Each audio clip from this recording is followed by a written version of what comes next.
Islamic history is a very important aspect of the religion. Many things become clear through learning about its history. One cannot correctly represent Islam if he does not know about its history.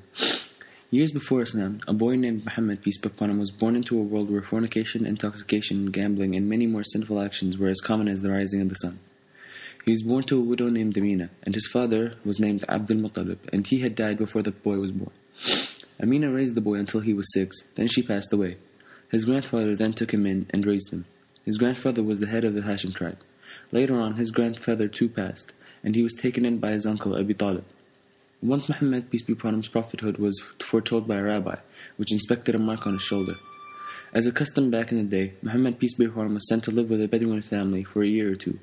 This taste of desert life had significant impacts on the young boy.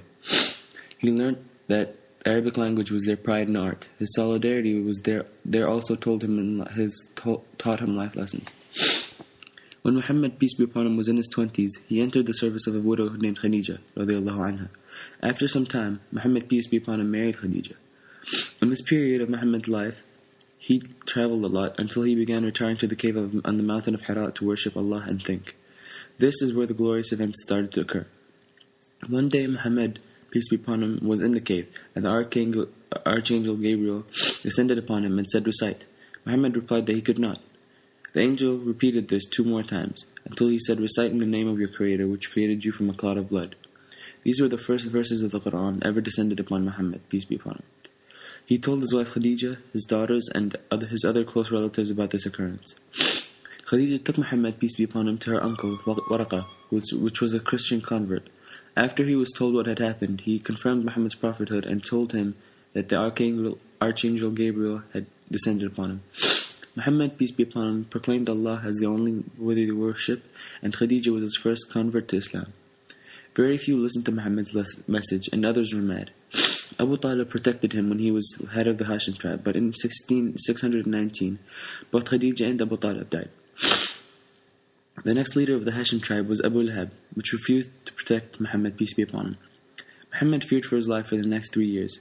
During Hajj in 621, Arab tribes from Medina came for the annual pilgrimage. They met Muhammad and proclaimed that he was the prophet and invited them to Medina.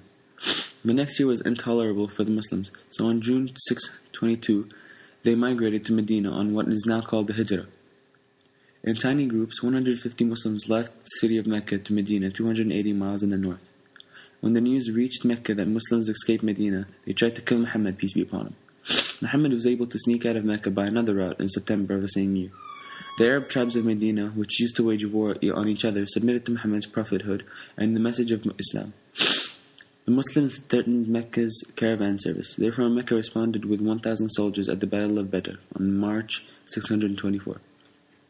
The Muslims fielded 300 men, but the Muslims had won the battle, and Muhammad proclaimed that their victory was a sign from Allah, and his status in Medina was magnified. That year, the direction of the prayer had also changed from Jerusalem to Mecca. 1 year later, Mecca brought together 3,000 soldiers in the Battle of Uhud, where Muslims fielded 1,000 soldiers. The battle was lost by the Muslims, so they retreated to Mecca in order to rescue the caravan business. Mecca amassed 10,000 soldiers to attack Medina. After 2 weeks of hot siege in the sun, they were not able to penetrate the walls of Medina. They returned to Mecca and the Treaty of Hudaybiyah was signed. It allowed Muslims into Mecca once a year to perform Hajj, but no Meccan was to kill a Muslim, neither could a Muslim kill a Meccan.